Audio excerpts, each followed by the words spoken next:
가을바람이 차갑게 스며드는 국립현충원의 한적한 묘역. 강태윤은 9년째 같은 자리에 서 있었다. 그의 앞에는 이서연의 묘라고 새겨진 작고 단정한 비석이 있었다. 시신 없는 무덤. 그것은 국가를 위해 이름 없이 사라져간 이들을 기리는 공간이자 그가 지난 9년간 자신의 슬픔을 묻어온 장소였다. 그의 움직임에는 한치의 오차도 없었다. 주변을 경계하는 시선, 소리 없이 내딛는 발걸음, 감정을 드러내지 않는 무표정한 얼굴. 국가정보원 최정예 요원. 코드네임 하데스의 습관은 개인적인 비탄의 순간에도 그를 떠나지 않았다. 9년 전, 오늘 연인이었던 서연은 교통사고로 위장된 공격을 받고 사망했다. 공식적인 결론은 사고사였지만 그는 직감적으로 알고 있었다. 그것은 살인이었다. 그녀는 진실을 너무 가까이서 들여다본 기자였다. 그리고 그는 어둠 속에서 국가의 적들과 싸우는 비밀 요원이었다. 그들의 사랑은 처음부터 비극을 예고하고 있었다. 그는 그녀를 지키지 못했다. 그 죄책감은 9년이 지난 지금도 그의 심장을 쇠사슬처럼 올가매고 있었다. 그는 준비해온 하얀 국화꽃 한 송이를 비석 앞에 내려놓았다. 그가 막 몸을 돌려 떠나려던 순간 그의 시선이 묘역 한쪽 구석에 멈췄다. 얼마 전에 만들어진 듯한 새로운 봉분 하나, 그리고 그 앞에 웅크리고 앉아있는 3명의 작은 그림자. 똑같은 옷을 입은, 한눈에 봐도 새쌍둥이임이 분명한 아이들이었다. 아이들은 전문적인 장비도 없이 고사리 같은 손으로 무덤 주변의 잡초를 뽑고 있었다. 그 모습은 왠지 모르게 태윤의 발걸음을 붙잡았다. 이 시간, 이 공간에 보호자도 없이 어린 아이들만 있다는 사실이 그의 직업적인 경계심을 자극했다. 그는 소리 없이 아이들에게 다가갔다. 얘들아, 여기서 뭐 하고 있니? 그의 낮은 목소리에 아이들이 화들짝 놀라 돌아보았다. 세 아이는 똑같은 얼굴을 하고 있었지만 눈빛은 제각기 달랐다. 맨 앞에 남자아이는 경계심으로, 그 옆에 여자아이는 호기심으로, 그리고 마지막 남자아이는 두려움으로 그를 올려다보고 있었다. 엄마한테 왔어요. 가운데 있던 여자아이. 마루가 제법 또랑또랑한 목소리로 대답했다. 태윤의 시선이 아이들이 정성껏 돌보고 있던 초라한 무덤으로 향했다. 비석도 없이 임시로 세워둔 달아빠진 나무 십자가가 전부였다. 그런데 그의 심장이 순간 쿵 하고 내려앉았다. 십자가에 서툰 글씨체로 적힌 이름. 이서연. 세상에 흔한 이름일 수 있었다. 하지만 그의 심장은 불길하게 뛰기 시작했다. 그는 애써 침착함을 유지하며 물었다. 어머니 성함이 어떻게 되시니? 이서연이여. 이번에는 첫째인 한 소리가 대답했다. 아이의 목소리에는 낯선이에 대한 경계심이 가득했다. 태윤은 마른 침을 삼켰다. 그의 시선은 이름 아래 적힌 날짜로 향했다. 그가 아는 서연은 9년 전에 죽었다. 하지만 저 십자가에 적힌 사망일은 불과 일주일 전이었다. 머릿속이 하얗게 비었다. 지난 9년간 그를 지탱해왔던 모든 사실들이 한순간에 무너져 내리는 기분이었다. 그의 훈련된 이성은 이 상황을 분석하려 했지만 거대한 감정의 파도 앞에서 속수무책이었다. 그는 자신도 모르게 한 걸음 다가서며 떨리는 목소리로 물었다. 혹시 너희 어머니 사진 같은 거 있니?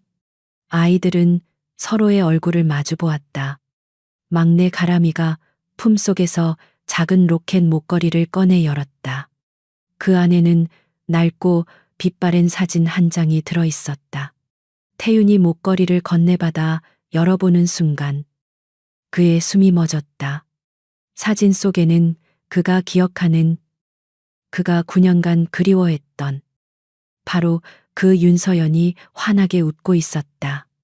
세월의 흔적이 희미하게 묻어 있었지만 틀림없는 그녀였다. 우리 엄마예요. 세상에서 제일 예쁘죠. 가람이의 해맑은 목소리가 그의 귓가를 때렸다. 태유는 아무 대답도 할 수 없었다. 그는 9년 된 낡은 무덤과 이제 막 만들어진 새로운 무덤 사이에 서서 망연자실하게 서 있었다. 두 개의 무덤, 하나의 이름, 그리고 9년의 시간차. 그렇다면 지난 9년 동안 그가 슬퍼했던 대상은 무엇이었는가? 그의 눈앞에 서 있는 이 아이들은 대체 누구란 말인가? 그의 인생 전체를 뒤흔드는 거대한 진실의 문이 예고도 없이 그의 눈앞에서 열리고 있었다. 강태윤의 머릿속에서 지난 9년간의 세월이 파노라마처럼 스쳐 지나갔다. 슬픔과 죄책감으로 보냈던 시간들. 그 모든 것이 거대한 거짓 위에 세워진 탑이었다는 사실이 그의 숨을 막히게 했다. 하지만 그는 감상에 젖어 있을 시간이 없었다. 그의 훈련된 본능이 위험 신호를 보내고 있었다. 서연은 죽은 것이 아니었다. 그녀는 지난 8년간 어딘가에서 살아 있었다. 그것은 그녀가 누군가로부터 필사적으로 도망치고 있었다는 뜻이었다. 그리고 이제 그녀가 죽고 그녀가 목숨 걸고 지켜온 아이들이 세상에 드러났다. 만약 그녀를 쫓던 그들이 이 사실을 알게 된다면 아이들은 곧바로 표적이 될 터였다. 그의 머릿속이 빠르게 회전하기 시작했다. 그는 감정을 지우고 오직 상황을 분석했다. 최우선 과제는 아이들의 안전 확보다. 그는 아이들 쪽으로 몸을 돌렸다. 낯선 남자의 굳은 얼굴에 아이들은 겁을 먹은 채 뒷걸음질 쳤다. 따라와야 한다. 태윤의 목소리는 낮고 단호했다. 너희 어머니의 친구다. 너희를 안전한 곳으로 데려가 주마. 그의 말은 명령에 가까웠지만 아이들은 쉽게 움직이지 않았다. 낯선 사람을 따라가지 말라는 엄마의 유언이 아이들의 발목을 잡고 있었다. 태유는 잠시 망설이다가 자신의 목에 걸려 있던 군번 줄을 풀어 첫째 한솔에게 보여주었다. 그 안에는 서연과 함께 찍은 낡은 사진이 끼워져 있었다. 앳된 얼굴의 두 사람이 환하게 웃고 있는 사진. 아이들은 사진 속의 젊은 엄마 얼굴을 보고서야 조금씩 경계를 풀었다. 그는 아이들을 데리고 신속하게 묘역을 빠져나왔다. 그는 자신의 차 대신 미리 준비해둔 평범한 SUV 차량에 아이들을 태웠다. 그리고는 아무런 특징 없는 번호로 단 하나의 문자 메시지를 보냈다. 알파 지점. 3시간 뒤 NIS의 최정예 요원들만 아는 비상 연락망이었다. 차가 도착한 곳은 서울 근교의 한적한 주택가에 있는 평범한 2층 집이었다. 겉보기에는 일반 가정집이었지만 그곳은 NIS가 비밀 작전을 위해 운영하는 여러 안전가옥 중 하나였다. 태유는 아이들을 안으로 들여보내고 순식간에 집 안팎의 보안 시스템을 점검했다. 집안은 깔끔했지만 사람 사는 온기라고는 전혀 없는 모델 하우스 같았다. 아이들은 낯선 공간에 잔뜩 주눅이 들어 소파 구석에 웅크리고 앉았다. 태유는 그때서야 자신이 아이들에게 아무런 설명도 해주지 않았다는 사실을 깨달았다. 그는 평생을 명령하고 분석하고 제거하는 법만 배워왔다. 아이를 돌보는 법은 그의 훈련 매뉴얼에 존재하지 않았다. 그는 서툰 솜씨로 주방에서 우유를 데워 아이들에게 건넸다. 새 아이는 말없이 우유만 홀짝였다. 어색한 침묵 속에서 태유는 조심스럽게 입을 열었다. 어머니는 언제부터 아프셨니? 대답한 것은 둘째 마루였다. 오래됐어요. 병원 갈 돈이 없어서 계속 참았어요. 엄마는 우리가 학교 가는 게 더 중요하다고 했어요. 아이의 담담한 목소리가 태윤의 가슴을 후벼 팠다. 계속 이사를 다녔다고 들었다. 왜 그렇게 자주 옮겨 다녔지? 그는 아이들을 신문하는 것처럼 보이지 않기 위해 최대한 부드러운 목소리를 유지하려 했었다. 몰라요. 엄마는 그냥 나쁜 아저씨들이 우리를 찾고 있다고 했어요. 그래서 조용히 살아야 한다고, 눈에 띄면 안 된다고 했어요. 한 소리가 경계심 가득한 목소리로 대답했다. 나쁜 아저씨들. 태윤의 눈빛이 날카로워졌다. 서연은 아이들에게 모든 것을 숨기면서도 위험의 존재에 대해서는 분명히 경고했던 것이다. 그는 마지막으로 아이들이 가지고 있던 엄마의 유품들을 살펴봐도 되겠냐고 물었다. 아이들은 작은 배낭 하나를 그에게 내밀었다. 배낭 안에는 낡은 옷 몇 가지와 아이들이 엄마에게 써준 삐뚤빼뚤한 편지 몇 장이 전부였다. 그런데 배낭 가장 깊숙한 곳에서 낡은 동화책 한 권이 나왔다. 태윤이 무심코 책을 펼치는 순간 그는 책의 맨 뒷장에서 이상한 점을 발견했다. 종이가 두 겹으로 붙여져 미세하게 두꺼웠다. 그는 조심스럽게 종이를 뜯어냈다. 그 안에는 아주 얇은 마이크로 SD 카드 하나가 숨겨져 있었다. 그의 심장이 세차게 뛰기 시작했다. 이것이 바로 서연이 목숨 걸고 지키려 했던 유산일지도 모른다. 그녀는 아이들의 동화책 속에 자신이 쫓기던 이유이자 진실의 열쇠를 숨겨두었던 것이다. 아이들이 지쳐 잠든 깊은 밤. 태윤은 안전가옥의 지하 통신실로 내려갔다. 그는 NIS 내부망과 완벽하게 차단된 독립된 컴퓨터에 SD카드를 삽입했다. 화면에 떠오른 것은 암호로 보호된 여러 개의 파일이었다. 그는 서연이 평소에 쓰던 암호 해독 방식을 이용해 파일을 열었다. 그 안에는 9년 전 서연이 취재하던 대규모 방산 비리 사건의 전말이 담겨 있었다.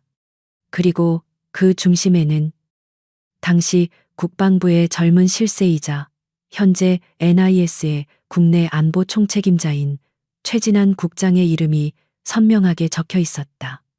그가 과거에 가장 믿고 따랐던 상사, 태윤의 등골이 서늘해졌다. 그 순간 모든 조각들이 맞춰졌다.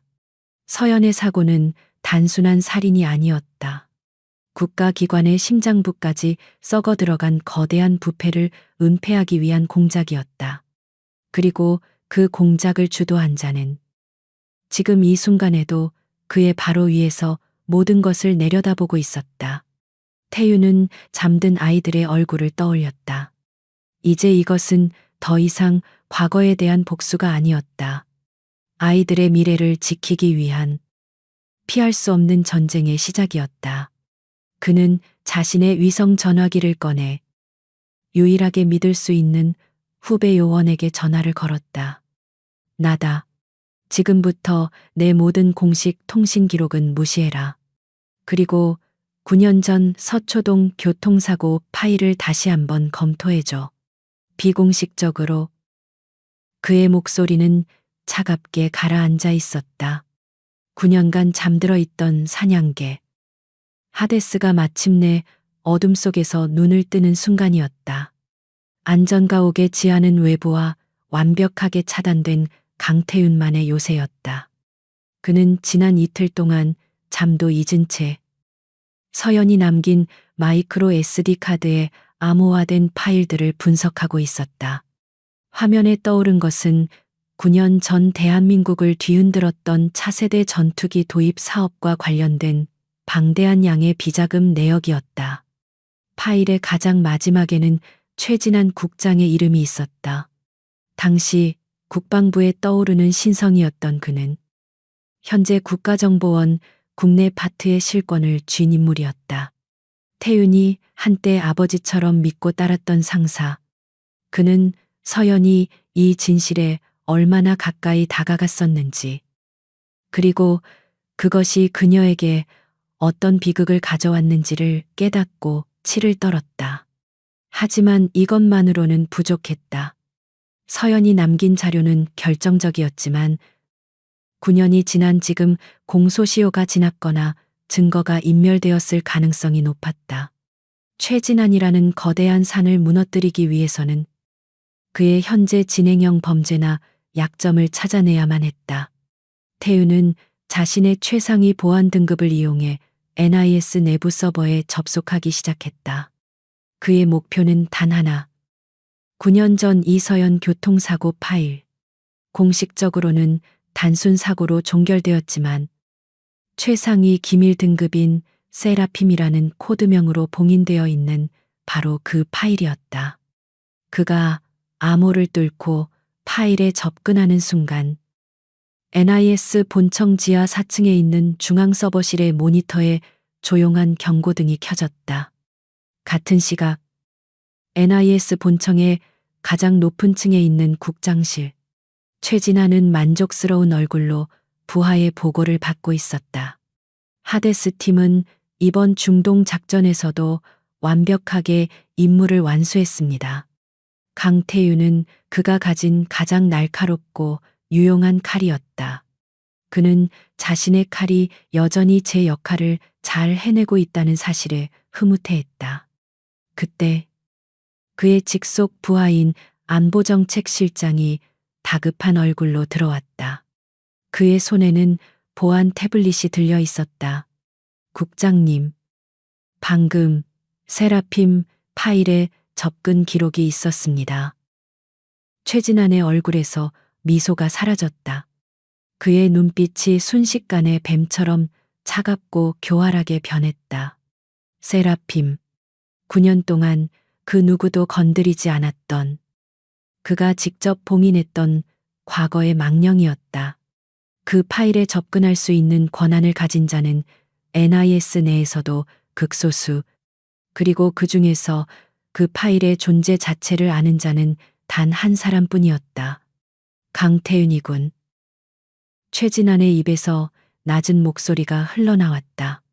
지난 9년간 죽은 듯이 조용했던 그가 왜 이제 와서, 설마 그가 뭔가를 알아챈 것일까? 최진환의 머릿속이 빠르게 회전했다. 그는 잠시 생각에 잠기더니 이내 결정을 내렸다. 에코팀을 소집해 지금부터 강태윤을 24시간 밀착 감시한다. 누구를 만나는지, 어디로 가는지, 심지어 숨 쉬는 것 하나까지 전부 다 보고해. 단, 절대 들키지 마라. 섣불리 건드렸다가는 우리 손만 다칠 수 있어. 그가 왜 9년이나 지난 유령을 파헤치고 있는지 그 이유부터 알아내. 그의 명령은 신속하고 정확했다. 거대한 거미줄의 주인이 자신의 영역에 들어온 작은 움직임을 감지하고 조용히 실을 풀기 시작한 것이다. 태윤은 자신의 움직임이 적에게 포착되었다는 사실을 꿈에도 모른 채 파일 분석에 몰두하고 있었다. 그는 9년 전 자신이 슬픔 때문에 미처 확인하지 못했던 기록의 허점들을 발견하기 시작했다. 사고 현장의 CCTV 영상 일부가 교묘하게 편집된 흔적, 최초 목격자의 진술이 갑자기 번복된 과정, 그리고 서연의 시신을 가족에게 인도하지 않고 국가 보안을 이유로 NIS가 직접 처리했다는 이해할 수 없는 보고서까지. 그는 당시 자신이 서연의 유일한 가족이었음에도 그녀의 마지막 모습조차 보지 못했다는 사실을 떠올렸다. 당시에는 경황이 없어 넘어갔지만 이제와 생각해보니 모든 것이 의심투성이었다. 그들은 서연이 죽었다고 그를 속였고 그는 지난 9년간 그 거짓말 위에서 고통받아왔다. 그가 한참 동안 자료를 분석하고 있을 때 등 뒤에서 작은 인기척이 느껴졌다. 돌아보자. 막내 가람이가 잠이 덜 깬 얼굴로 문가에 서 있었다. 아저씨, 배고파요. 아이의 목소리에 그는 잠시 현실로 돌아왔다. 그는 더 이상 혼자가 아니었다. 그에게는 지켜야 할 3명의 아이들이 있었다. 그는 서툰 솜씨로 아이들을 위해 저녁을 준비했다. 아이들은 여전히 그를 경계했지만 며칠 전보다는 조금 편안해진 모습이었다. 식사를 하던 중 둘째 마루가 불쑥 물었다. 아저씨는 우리 아빠예요. 아이의 돌직구 같은 질문에 다른 두 아이와 태윤의 동작이 동시에 멈췄다. 태윤은 잠시 망설이다가 조용히 고개를 끄덕였다. 그래, 내가 너희 아버지다. 그의 첫 번째 고백이었다. 아이들은 아무 말도 하지 않았다. 그저 복잡한 눈빛으로 그를 바라볼 뿐이었다. 아버지라는 존재가 너무나 낯설고 또 두려운 아이들이었다. 그날 밤 태유는 잠든 아이들의 얼굴을 한참 동안 내려다보았다. 아이들의 얼굴에는 서연의 모습이 고스란히 남아 있었다. 그는 아이들의 이마를 조심스럽게 쓸어주었다. 차가운 분노와 함께 뜨거운 부성애가 그의 심장에서 차오르기 시작했다. 그는 결코 이 아이들을 위험에 빠뜨릴 수 없었다. 한편 안전가옥에서 몇 블록 떨어진 곳에 주차된 평범한 화물차 안, 최진안의 직속 부하인 에코팀이 첨단 감청 장비로 집안의 모든 소리를 듣고 있었다. 팀장은 최진안에게 중간 보고를 했다. 강태윤, 현재 신원 미상의 새 아이와 함께 있습니다. 외부와의 접촉은 전무합니다. 특이 동양은 아이들에게 자신을 아버지라고 소개했습니다. 수화기 너머에서 최진안의 차가운 목소리가 들려왔다. 아이들이라고 알겠다. 계속 지켜봐. 전화가 끊기고 팀장은 의아한 표정을 지었다. 전설적인 요원 하데스의 유일한 약점이 고작 저 어린 아이들이란 말인가. 그는 알 수 없었. 그 아이들이 바로 최진안이 9년 전 제거했다고 믿었던 진실의 씨앗이라는 것을. 어둠은 이미 소리 없이 태윤과 아이들의 삶을 옥죄어오고 있었다. 다음 날 아침 강태윤은 아이들이 잠에서 깨기 전 집 안팎을 다시 한번 점검했다. 어젯밤 그는 자신의 모든 통신 장비를 버리고 비상용으로만 쓰던 대포폰을 개통했다. 그의 움직임이 포착된 이상 이제부터는 완벽한 유령이 되어야 했다. 그의 예리한 감각은 집 주변을 감싸고 있는 보이지 않는 시선들을 느끼고 있었다.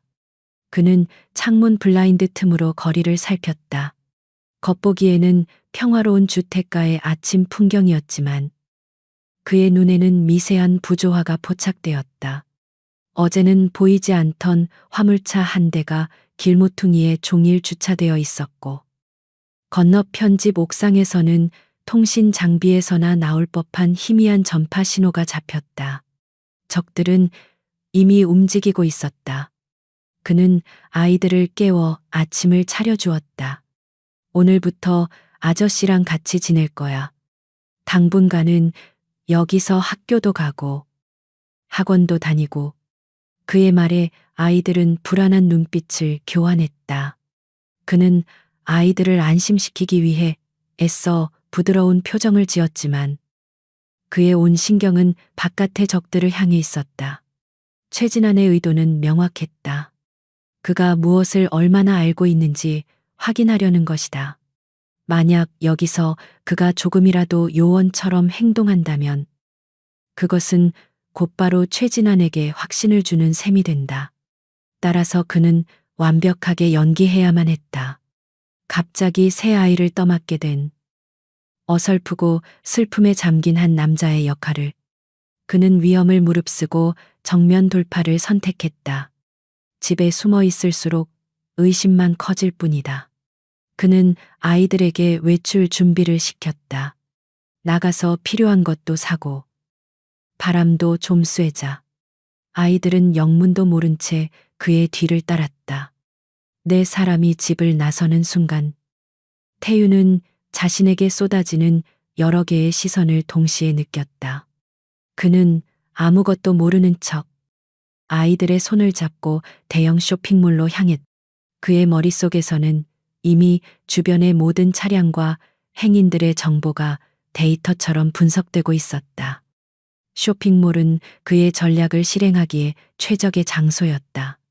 수많은 인파와 복잡한 동선은 미행을 따돌리거나 역으로 그들의 정체를 파악하기에 용이했다. 그는 아이들에게 옷을 사주며 매장의 유리창과 거울에 비친 인물들을 샅샅이 훑었다. 그의 뒤를 따르는 그림자는 최소 3팀이었다. 아빠, 저 로봇 사주면 안 돼요. 막내 가람이가 장난감 가게 앞에서 그의 옷을 잡아당겼다. 태우는 자신도 모르게 멈칫했다. 아빠.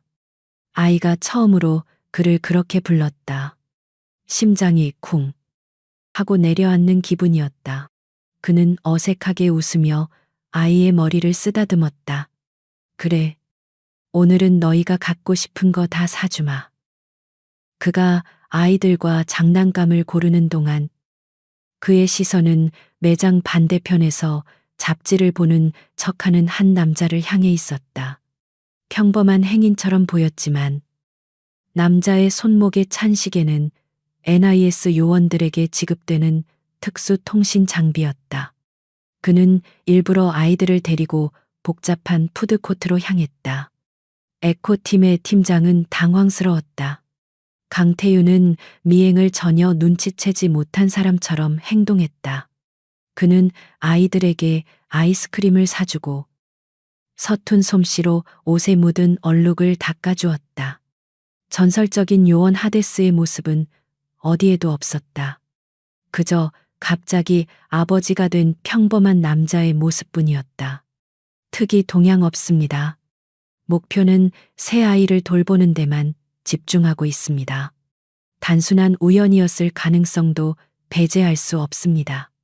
팀장의 보고에 수화기 넘어 최진안의 목소리는 여전히 차가웠다. 방심하지 마라. 하데스는 평범함을 가장 완벽하게 연기하는 셔먼이다. 계속 지켜봐. 태유는 아이들을 데리고 쇼핑몰을 빠져나와 일부러 인근 공원으로 향했다. 그는 아이들을 그네에 태워주며 공원 주변의 모든 감시 포인트를 확인했다. 그리고 그는 아이들에게 조용히 말했다. 지금부터 아빠랑 게임 하나 하자. 누가 먼저 저기 노란 미끄럼틀까지 뛰어가나 내기하는 거야. 아빠가 시작이라고 외치면 뒤도 돌아보지 말고 무조건 뛰는 거다. 알았지. 아이들은 신이 나서 고개를 끄덕였다. 태유는 아이들의 신발끈을 단단히 묶어주며 속삭였다. 무슨 일이 있어도 절대로 멈추면 안 돼. 그의 눈빛은 그 어느 때보다 진지했다. 그는 아이들을 미끄럼틀 방향으로 세우고 자신의 위치를 확인했다. 그리고 그의 시선이 공원 반대편 건물 옥상에서 반짝이는 렌즈 빛을 포착하는 순간 그는 나지막이 외쳤다. 시작. 아이들이 비명 같은 환호성을 지르며 뛰기 시작했다. 그 순간 태유는 몸을 날려 아이들의 반대 방향으로 굴렀다. 탕하는 소리와 함께 그가 방금 전까지 서 있던 자리의 벤치에 작은 구멍이 뚫렸다. 경고, 사격. 최진환이 그의 정체를 떠보기 위해 던진 첫 번째 돌멩이였다. 태유는 지체 없이 연막탄을 터뜨리고 아이들이 달려간 방향으로 몸을 날렸다. 혼란에 빠진 공원을 뒤로 한 채 그는 아이들을 데리고 미리 계산해둔 탈출로를 향해 사라졌다. 그날 밤 안전가옥으로 돌아온 아이들은 겁에 질려 울고 있었다. 태유는 아이들을 한 명씩 안아주며 다독였다. 미안하다. 아빠가 놀라게 해서. 그는 아이들이 모두 잠든 것을 확인하고 창가에 서서 어둠에 잠긴 도시를 내려다보았다. 최진아는 선을 넘었다. 아이들까지 위험에 빠뜨렸다. 이제 더 이상 물러설 곳이 없었다. 그는 잠든 아이들의 얼굴을 보며 서연의 무덤 앞에서 하지 못했던 약속을 조용히 맹세했다. 서연아, 내가 너는 지키지 못했. 하지만 약속하마.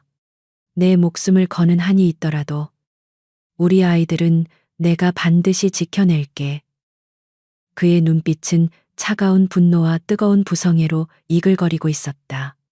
아버지의 이름으로 시작된 그의 전쟁은 이제 막 서막을 올리고 있었다. 공원에서 벌어진 총격 사건은 명백한 경고였다. 최진아는 강태윤이 무엇을 알고 있는지 떠보는 수준을 넘어 그의 목숨과 아이들의 안전까지 위협하기 시작했다. 이 안전가옥은 더 이상 안전하지 않았다. 태윤은 그날 밤 아이들을 데리고 어둠을 틈타 흔적도 없이 그곳을 빠져나왔다. 그의 다음 목적지는 서연과 아이들이 마지막으로 살았던 강원도의 작은 해안가 마을이었다. 그곳에 서연이 남긴 마지막 흔적이, 그리고 이 지독한 싸움을 끝낼 수 있는 유일한 무기가 있을 것이라 직감했다. 그는 미행을 따돌리기 위해 여러 차례 차를 바꾸고 국도가 아닌 좁은 산길을 이용해 밤새 달렸다. 차가 해안가 마을의 낡은 주택 앞에 멈췄을 때 아이들은 익숙한 풍경에 잠에서 깼다. 바닷소리와 짠 내음이 가득한 엄마와의 추억이 담긴 유일한 집이었다. 하지만 태윤의 눈에 비친 집은 너무나도 작고 초라했다. 그가 지켜주지 못한 서연이 지난 8년간 어떤 삶을 살았는지가 고스란히 느껴져 가슴이 미어졌다. 집 안은 서연의 손길이 닿은 듯 소박하지만 깔끔하게 정돈되어 있었다. 태윤은 아이들에게 말했다. 엄마가 아빠에게 아주 중요한 물건을 숨겨두셨을 거야. 그걸 찾아야만 우리가 안전해질 수 있어. 엄마가 어디에 물건을 숨겨두곤 하셨는지 기억나는 사람 있니? 아이들은 고개를 저었다. 하지만 첫째 한 소리 잠시 생각에 잠기더니 거실 바닥의 한 부분을 가리켰다. 엄마가 저기는 절대 밟지 말라고 하셨어요. 마루가 낡아서 위험하다고. 보통의 아이라면 그냥 지나쳤을 말. 하지만 한솔의 비상한 기억력은 그 사소한 경고를 놓치지 않았다. 태윤의 직감도 그곳을 가리키고 있었다. 그는 조심스럽게 마룻바닥을 뜯어내기 시작했다. 얼마 지나지 않아 그의 손끝에 단단한 나무 상자의 감촉이 느껴졌다. 방수 처리된 작은 상자.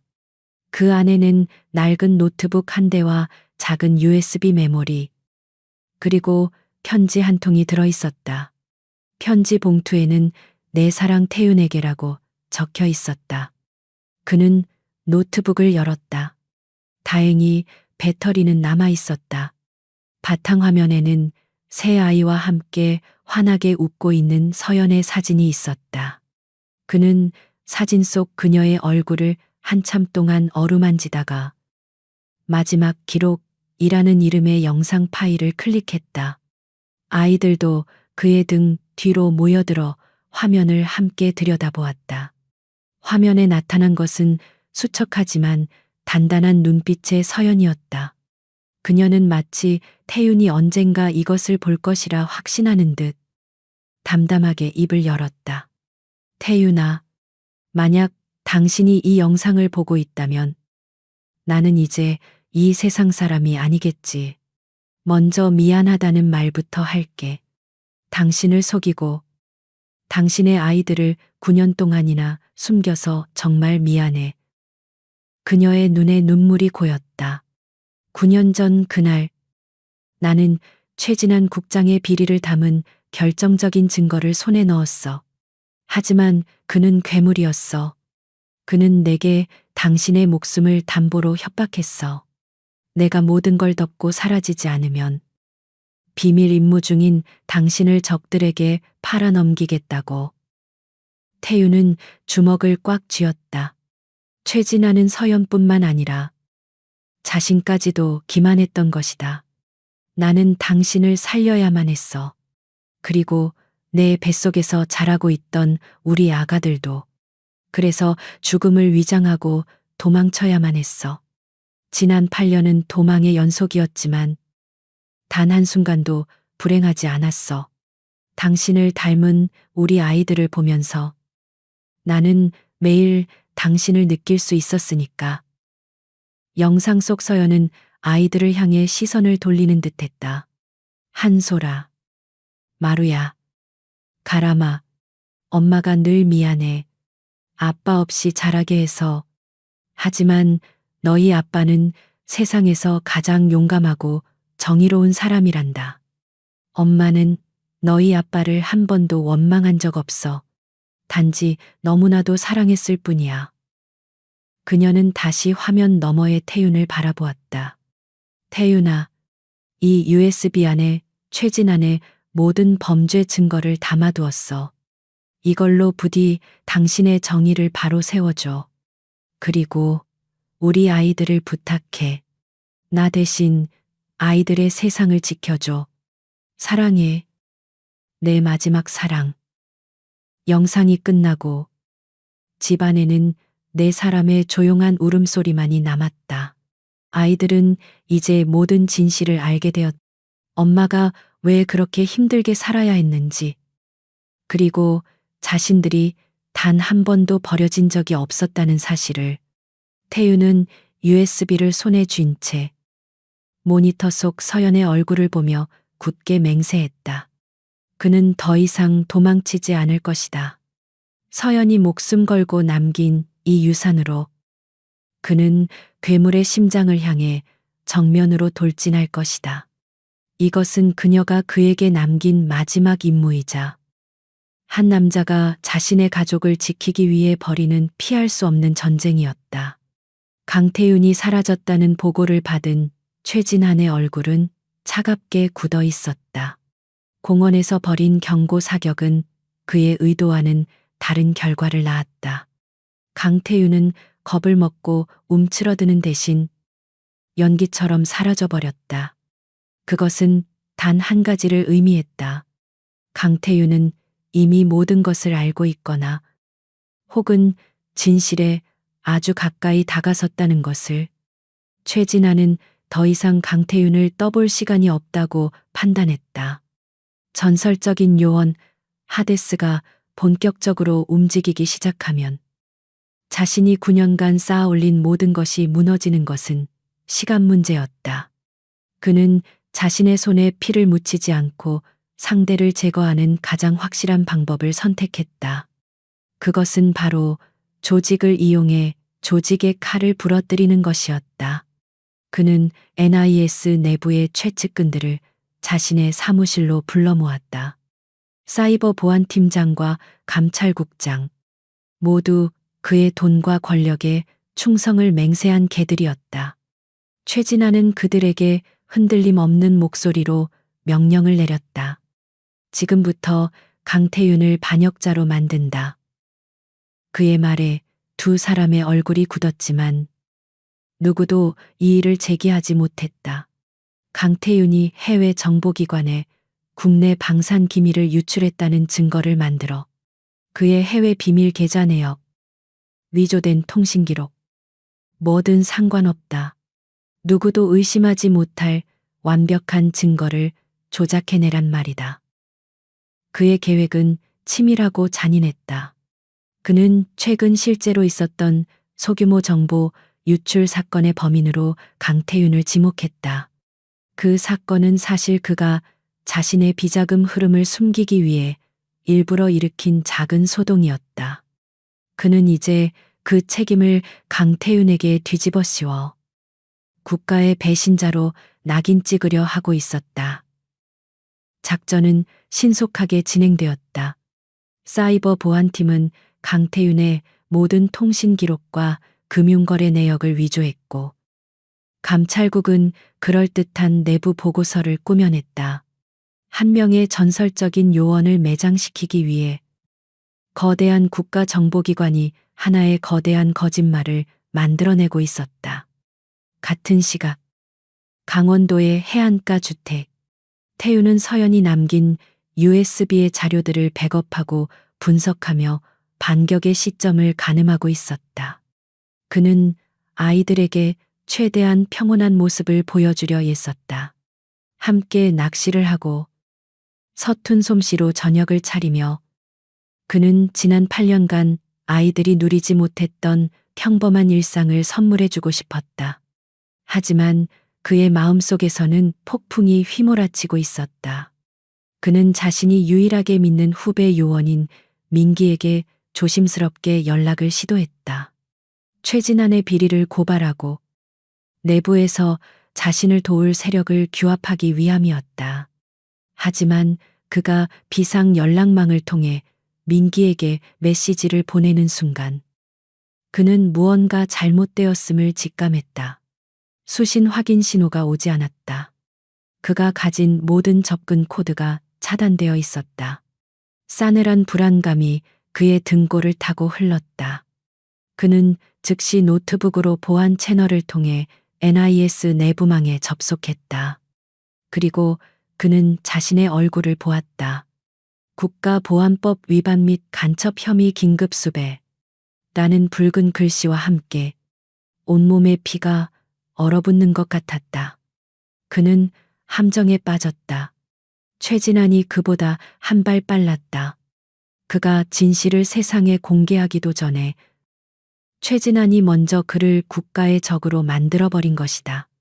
이제 그는 NIS 전체의 추격을 받는 도망자가 되었다. 그의 동료들이, 그가 목숨처럼 아끼던 부하들이 이제는 그를 제거하기 위해 총구를 겨눌 것이다. 그가 상황을 파악하고 있을 때 집 밖에서 희미한 헬리콥터 소리가 들려오기 시작했다. 소리는 순식간에 가까워졌다. 그의 위치가 이미 발각된 것이다. 그는 아이들이 자고 있는 방으로 달려갔다. 한솔아, 마루야, 가람아 일어나 당장. 아이들은 잠이 덜 깬 얼굴로 어리둥절해했다. 태윤은 아이들에게 옷을 입히며 벽장 깊숙한 곳에 숨겨두었던 비상용 배낭을 꺼냈다. 그 안에는 위조 신분증과 약간의 현금, 그리고 권총 한 자루가 들어 있었다. 아빠, 왜 그래요? 무슨 일이에요? 마루가 겁에 질린 목소리로 물었다. 지금부터 아빠랑 숨바꼭질하는 거야. 아주 무서운 술래들이 우리를 잡으러 오고 있어. 아빠 말 잘 듣고 절대 아빠 손 놓치면 안 된다. 알았지? 그는 아이들을 안심시키려 했지만 그의 목소리는 다급하게 떨리고 있었다. 창밖으로 검은 옷을 입은 대테러 팀원들이 헬기에서 로프를 타고 내려오는 것이 보였다. 집 주변은 이미 완전히 포위된 상태였다. 정문으로 탈출하는 것은 불가능했다. 그는 아이들을 데리고 집 뒤편, 절벽 아래에 있는 작은 동굴로 향했다. 그가 만약을 대비해 미리 파악해둔 유일한 탈출로였다. 쾅하는 소리와 함께 집 현관문이 부서져 나갔다. 움직이지 마, 강태윤. 넌 포위됐다. 익숙한 동료의 목소리가 확성기를 통해 울려 퍼졌다. 태윤은 아이들을 자신의 품에 꼭 끌어안고 어둠 속으로 몸을 숨겼다. 그는 이제 더 이상 국가를 위해 싸우는 영웅 하데스가 아니었다. 그는 자신의 아이들을 지키기 위해 자신이 몸담았던 조직과 동료들에게 총구를 겨눠야 하는 비정한 도망자가 되어 있었다. 배신의 덫에 걸린 그의 외로운 싸움이 이제 막 시작되고 있었다. 집안으로 최정예 대테러 팀이 들이닥치는 순간 강태윤은 아이들을 이끌고 집 뒤편의 좁은 해식 동굴로 몸을 숨겼다. 파도 소리가 동굴 안을 울리며 집을 부수는 요란한 소음과 아이들의 겁에 질린 숨소리를 교묘하게 감춰주었다. 그는 한 손으로 아이들을 감싸 안고 다른 한 손으로는 허리춤의 권총을 굳게 쥐었다. 쉬. 괜찮아. 아빠가 있잖아. 그는 아이들의 귓가에 속삭였다. 그의 목소리는 침착했지만 그의 온 신경은 동굴 밖의 움직임에 집중되어 있었다. 팀원들이 집안 수색을 마치고 이제 곧 해안가 주변으로 수색 범위를 넓힐 것이다. 이곳도 오래 버틸 수는 없었다. 그는 동굴벽에 새겨진 희미한 표시를 더듬었다. 이곳은 과거에 그가 서연과 함께 유사시를 대비해 만들어둔 비상 탈출로였다. 그는 동굴 가장 깊숙한 곳의 바위를 밀어냈다. 끼 하는 소리와 함께 바위 뒤편으로 좁은 통로가 나타났다. 그곳은 절벽의 반대편으로 이어지는 비밀스러운 길이었다. 어둠 속에서 그는 아이들을 한 명씩 이끌고 좁은 통로를 통과했다. 밖으로 나오자 그들을 맞이한 것은 거친 파도가 몰아치는 자갈 해변이었다. 그는 자신의 옷을 찢어 아이들의 발을 감쌌다. 뾰족한 자갈밭을 맨발로 통과하기에는 너무 위험했다. 그들은 썰물 때만 드러나는 해안선을 따라 조심스럽게 이동했다. 파도가 그들의 발자국을 지워줄 유일한 아군이었다. 한참을 걸어 인적이 드문 작은 어촌 마을에 도착했을 때 그는 미리 약속된 장소에서 공중전화를 들었다. 수화기 너머로 유일하게 믿을 수 있는 후배 민기의 목소리가 들려왔다. 선배님 대체 어떻게 된 겁니까? 설명할 시간 없다. 낚시 여행 준비해. 델타 포인트에서 합류한다. 30분 주지. 태윤의 목소리는 짧고 단호했다. 낚시 여행은 모든 것을 버리고 잠적할 때 쓰는 그들만의 암호였다. 그는 전화를 끊고 아이들을 데리고 약속 장소인 낡은 등대로 향했다. 하지만 그들이 등대에 거의 도착했을 무렵 태윤의 등골이 서늘해졌다. 그의 동물적인 감각이 위험을 경고하고 있었다. 마을 입구 쪽에서 여러 대의 검은 차량이 조용히 포위망을 좁혀오고 있었다. 최진환의 추격은 상상 이상으로 집요하고 빨랐다. 그는 아이들을 데리고 방향을 틀어 복잡하게 얽힌 수산시장으로 뛰어들었다. 비릿한 생선 냄새와 사람들의 고함 소리가 뒤섞인 혼란스러운 공간. 태윤은 아이들을 자신의 몸 앞으로 바싹 붙이고 인파 속으로 몸을 숨겼다. 그의 눈은 시장 곳곳에 배치된 적들의 위치를 빠르게 파악하고 있었다. 한소라. 지금부터 아빠 눈만 봐. 마루. 가람이 손 셔츠 잡아. 절대 놓치면 안 돼. 그는 아이들에게 짧게 명령하고 수산물 상자가 산더미처럼 쌓인 골목으로 몸을 날렸다. 그의 뒤를 그림자처럼 따라붙는 추격자들. 태윤은 코너를 도는 척 하다가 거대한 얼음 상자를 발로 걷어찼다. 와르르 쏟아지는 얼음과 생선들이 추격자들의 앞을 가로막았다. 그 틈을 타 그는 아이들을 데리고 시장의 반대편 출구로 빠져나갔다. 하지만 그곳에는 이미 또 다른 팀이 기다리고 있었다. 사방이 막힌 절체절명의 순간, 그때 끼이그 하는 급정거 소리와 함께 낡은 활어 트럭 한 대가 그들 앞을 가로막았다. 운전석에서 내린 것은 NIS 요원 복장이 아닌 평범한 어부처럼 보이는 민기였다. 선배님, 타세요. 태윤은 아이들을 트럭 뒤 수조가 있는 짐칸으로 밀어 넣었다. 숨어 무슨 소리가 들려도 절대 나오면 안 돼. 그는 아이들을 숨기고 자신은 조수석에 올라탔다. 트럭이 거칠게 출발하는 동시에 사방에서 총알이 날아와 차체에 밝혔다. 국장님이 선배님께 사살 명령을 내렸습니다. 조직 전체가 선배님을 쫓고 있어요. 민기가 다급하게 말했다. 태유는 씁쓸하게 웃었다. 예상했던 바다. 추격은 집요했다. 검은 세단들이 좁은 해안도로에서 아슬아슬한 추격전을 벌였다. 태유는 창밖으로 몸을 내밀어 따라붙는 차량의 타이어를 정확하게 명중시켰다. 끼이 가는 굉음과 함께 차 한 대가 균형을 잃고 가드레일을 들이받았다. 민기는 화로 트럭을 몰아 좁은 산길로 접어들었다. 한참을 달려 추격을 완전히 따돌린 후에야 그는 미리 준비해둔 다른 차량이 있는 은신처에 도착했다. 그는 태윤에게 새로운 위조 신분증과 통신 장비, 그리고 비상 자금이 담긴 가방을 건넸다. 이게 제가 도와드릴 수 있는 전부입니다.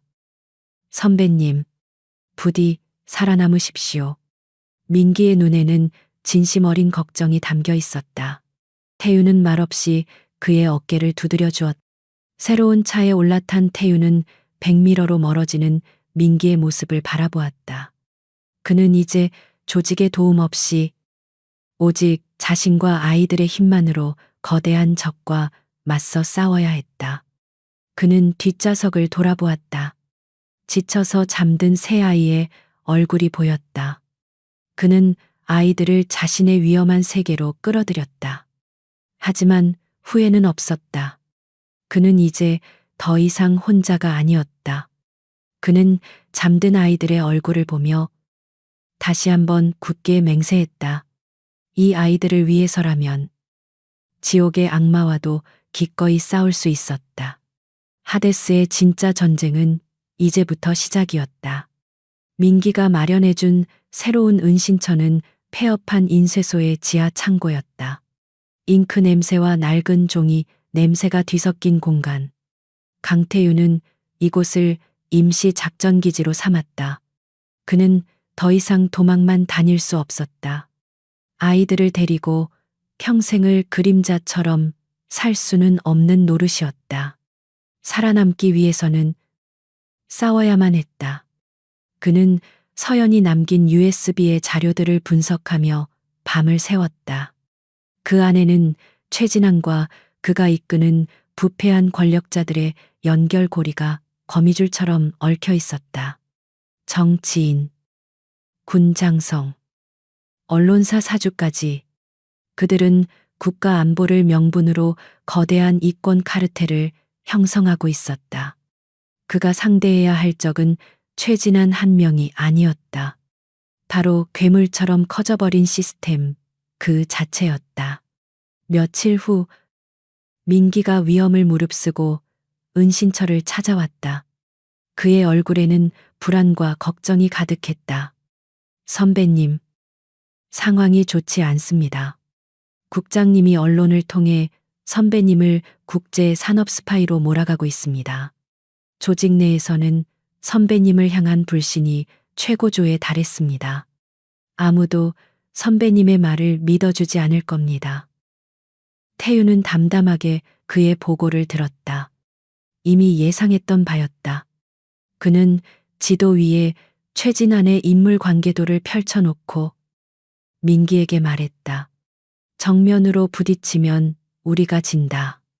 저들은 국가라는 방패 뒤에 숨어 있어. 우리가 가진 무기는 진실뿐이지만 진실은 때로 총알보다 약하지. 그는 붉은 펜으로 인물 관계도의 한 부분을 가리켰다. 최진환의 가장 큰 힘은 이 견고한 카르텔이다. 하지만 가장 큰 약점 또한 바로 이 관계다. 이들은 신뢰가 아닌 이익과 약점으로 묶여 있어. 작은 균열만 만들어주면 알아서 무너져 내릴 거다. 그 순간 그의 눈빛은 다시 냉혹한 요원 하데스의 그것으로 돌아와 있었다. 그는 자신의 반격 계획을 설명하기 시작했다. 그것은 전면전이 아닌 치밀하게 계산된 심리전이었다. 첫 번째 단계. 의심의 씨앗을 뿌린다. 그는 USB에서 자금 흐름이 비교적 명확한 정치인 한 명을 지목했다. 이자에게 최진환이 자기를 버리고 꼬리 자르기를 준비하고 있다는 익명의 정보를 흘린다. 물론 거짓 정보다. 하지만 의심하기에는 충분하지. 두 번째, 내부 분열을 조장한다. 그는 또 다른 인물을 가리켰다. 이자는 최진환의 자금 세탁을 담당하고 있어. 그에게는 첫 번째 정치인이 검찰에 정보를 넘기는 대가로 가명을 약속받았다는 정보를 흘린다. 둘 사이의 신뢰를 깨는 거지. 민기는 그의 계획을 들으며 입을 다물지 못했다.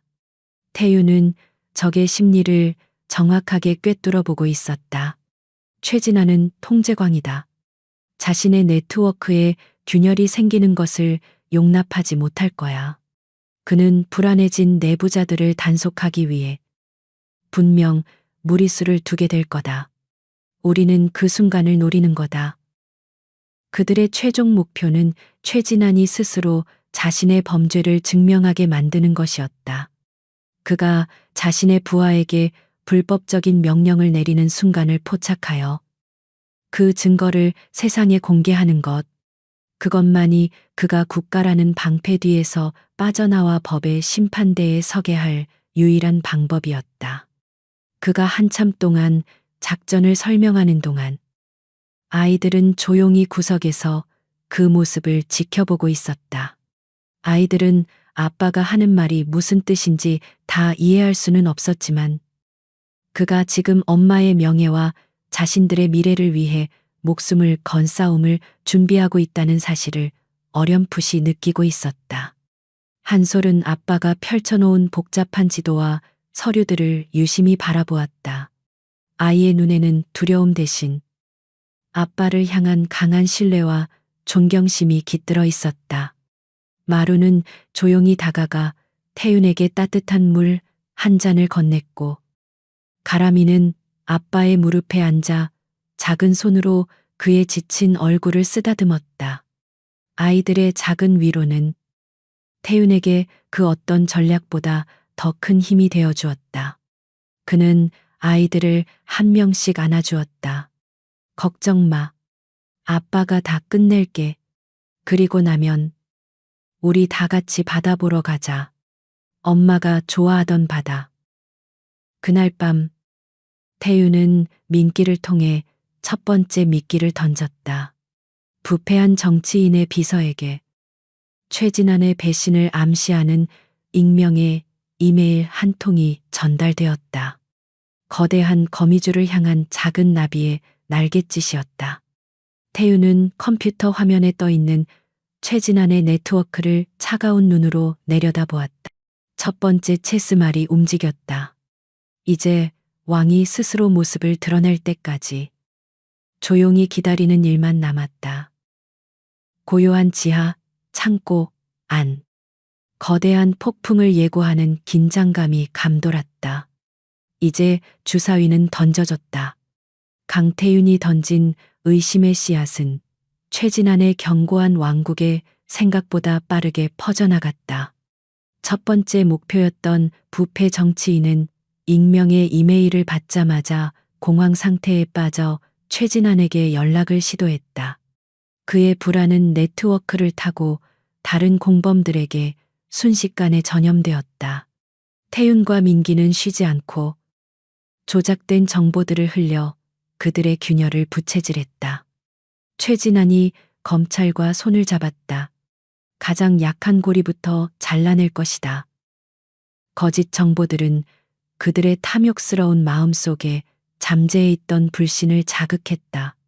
서로가 서로를 의심하기 시작했고 9년간 철옹성 같았던 그들의 카르텔은 내부에서부터 썩어 들어가기 시작했다. 최진환은 이 모든 혼란의 중심에 강태윤이 있다는 것을 직감했다. 그는 분노했지만 한편으로는 감탄하고 있었다. 역시 그가 키운 최고의 칼다웠다. 하지만 그는 자신이 통제할 수 없는 변수를 가장 혐오했다.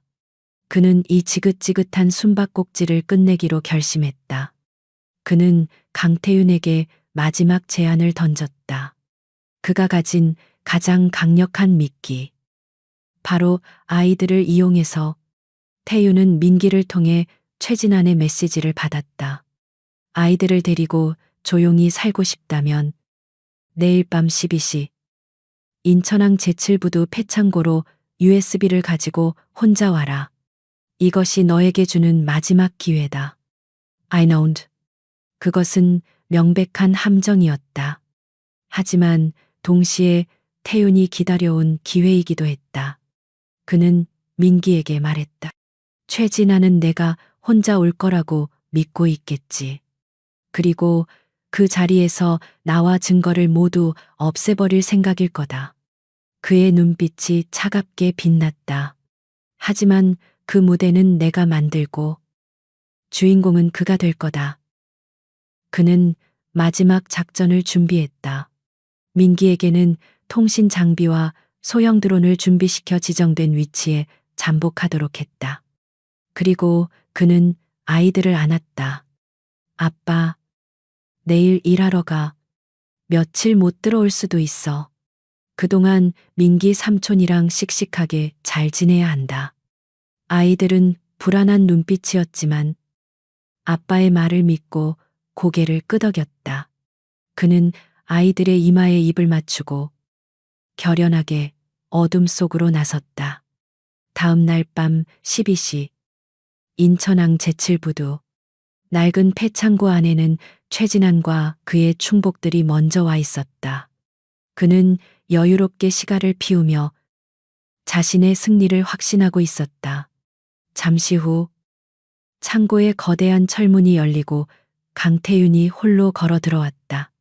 그의 손에는 작은 USB 하나가 들려 있었다. 왔군. 하데스. 역시 넌 내 기대를 저버리지 않아. 최진안이 비웃으며 말했다.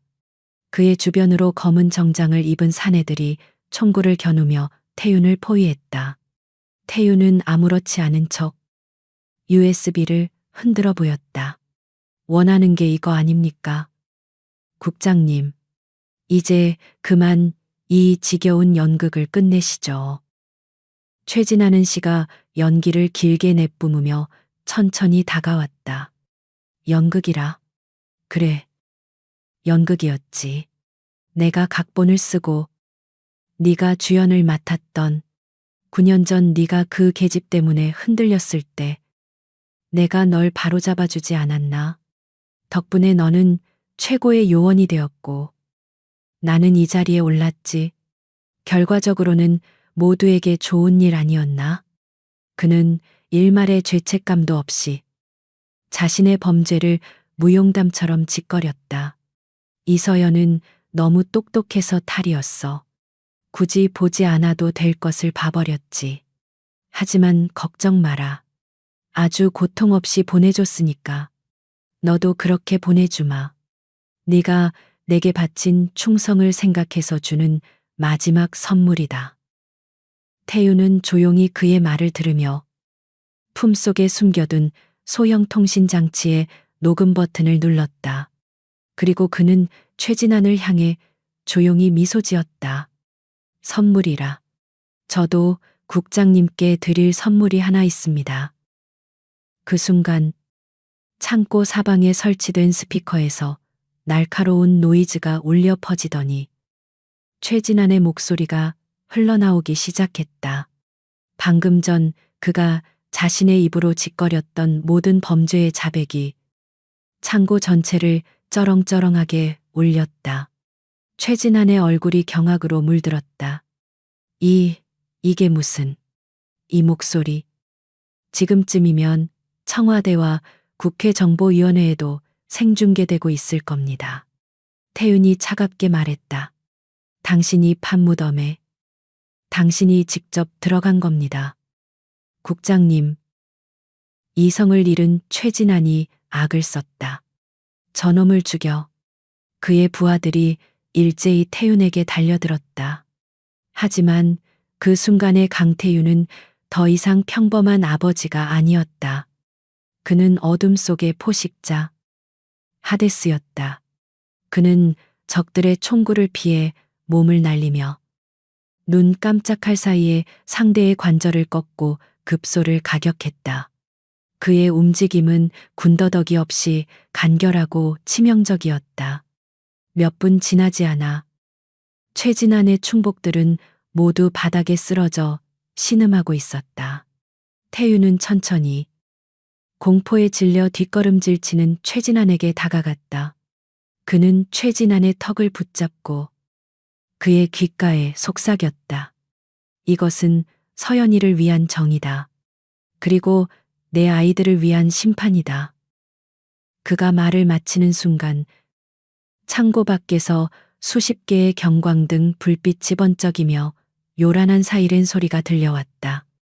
민기가 보낸 신호를 받은 검찰 특수수사팀이 현장을 포위한 것이다. 모든 것이 끝났다. 최진아는 무너져 내리며 그 자리에 주저앉았다. 그의 철옹성 같던 왕국은 한 남자의 집요한 진실과 한 여자가 목숨 걸고 남긴 사랑 앞에서 허무하게 무너져 내렸다. 마침내 기나긴 복수의 막이 내리고 있었다. 최진한의 왕국이 무너져 내린 폐창고 안. 강태윤은 모든 것이 끝났음을 직감했다. 검찰 특수수사팀이 현장을 장악하고 최진한과 그의 수하들은 모두 체포되었다. 태윤은 현장을 지휘하는 부장검사에게 서연이 목숨과 맞바꾼 USB 원본을 조용히 넘겼다. 그의 길고 외로웠던 싸움이 마침내 끝나는 순간이었다. 그 후 대한민국은 거대한 폭풍에 휩싸였다. 국가정보원의 심장부에서 벌어진 전대미문의 부패 스캔들은 연일 언론의 헤드라인을 장식했다. 최진안의 카르텔에 속해 있던 정치인과 군인, 언론인들이 줄줄이 법의 심판대에 섰다. 그 과정에서 9년 전 억울하게 희생되었던 기자 이서연의 이름이 다시 세상에 알려졌다. 그녀는 진실을 추적하다 거대한 권력에 의해 암살당한 의인으로 재평가받았다. 강태윤의 누명 또한 완전히 벗겨졌다. 그는 국가의 배신자가 아닌 조직의 부패를 제 손으로 도려낸 영웅이 되었다. 국가정보원은 그에게 공식적으로 사과하고 명예로운 복귀와 함께 파격적인 승진을 제안했다. 하지만 태윤은 그 모든 것을 거절했다. 새로 부임한 NIS 원장 앞에서 그는 처음으로 자신의 속내를 털어놓았다. 저는 평생을 국가라는 이름의 그림자로 살아왔습니다. 하지만 그 그림자 속에서 정작 제가 지켜야 했던 가장 소중한 빛을 잃었습니다. 이제는 더 이상 하데스로 살고 싶지 않습니다. 제 아이들의 평범한 아버지로 살아가게 해 주십시오. 그의 결심은 단호했다. 그는 명예로운 전역을 신청했고 국가 또한 그의 뜻을 존중해 주었다. 그는 자신의 이름으로 지급된 모든 보상금과 서연의 명예 회복에 따른 배상금을 모두 익명으로 언론재단과 범죄 피해 아동들을 위해 기부했다. 그에게는 돈이나 명예보다 더 중요한 것이 생겼기 때문이었다. 몇 주 후, 그는 아이들의 손을 잡고 서울을 떠났다. 그들의 새로운 보금자리는 서연이 생전에 그토록 가고 싶어 했던 제주도의 작은 해안 마을이었다. 그는 바다가 보이는 언덕 위에 아담한 2층 집을 짓고 아이들과 함께 서연의 묘를 그곳으로 이장했다. 이제 그녀는 더 이상 외로운 현충원에 잠들지 않고 사랑하는 가족들이 매일같이 바라보는 따뜻한 언덕 위에서 편히 쉴 수 있게 되었다. 시간이 흘렀다. 태윤과 아이들의 삶에는 평범한 일상이 찾아왔다. 태윤은 더 이상 총을 잡는 대신 낚싯대를 잡았고 작전 지도를 보는 대신 아이들의 숙제를 봐주었다. 그는 서툰 솜씨로 아이들의 도시락을 쌌고 학부모 참관 수업에 참석해 쑥스러워하는 아빠가 되었다. 아이들은 밝고 건강하게 자라났다. 첫째 한솔은 아빠를 닮아 과묵했지만 그 누구보다 속이 깊은 아이가 되었다. 아이는 아버지와 함께 낡은 보트를 수리하며 세상에 대한 경계심 대신 신뢰를 배워나갔다. 용감한 둘째 마루는 마을의 골목대장이 되었다. 아이는 아빠에게 배운 호신술로 약한 친구들을 지켜주었고, 엄마를 닮아 불의를 보면 참지 못하는 정의로운 아이로 성장했다. 막내 가람이는 가족의 사랑을 듬뿍 받으며 웃음을 잃지 않는 따뜻한 아이가 되었다. 아이는 매일 아침 언덕 위 엄마의 무덤에 찾아가 밤새 자신이 꾼 재미있는 꿈 이야기를 조잘거리곤 했다. 어느 맑은 가을날, 네 사람은 함께 서연의 무덤을 찾았다. 아이들은 각자 준비해온 그림과 편지를 엄마에게 선물했다. 태유는 아무 말 없이 비석에 기대어 파란 바다를 바라보고 있는 아이들의 뒷모습을 따뜻한 눈으로 지켜보았다. 그는 더 이상 죄책감에 시달리지 않았다. 그는 서연과의 약속을 지켰다. 그는 아이들의 세상을 지켜냈고 그들에게 평범하지만 행복한 삶을 선물했다. 그는 이제야 비로소 깨달았다. 진정한 강함은 적을 제거하는 것이 아니라 사랑하는 사람들을 지키고 함께 웃는 것이라는 사실을. 아이들이 언덕 아래 백사장으로 뛰어가며 그를 불렀다. 아빠, 빨리 와요. 태유는 비석에 새겨진 서연의 이름을 마지막으로 한번 쓸어보고는 아이들을 향해 걸어갔다. 그의 얼굴에는 지난 세월의 그늘 대신 따뜻하고 평화로운 미소가 번지고 있었다. 그는 이제 어둠 속의 하데스가 아니었다. 그는 새 아이의 하늘이자 세상에서 가장 행복한 아버지, 강태윤이었다. 언덕 위에서 불어오는 바람이 마치 서연의 따뜻한 속삭임처럼 그의 뺨을 스치고 지나갔다.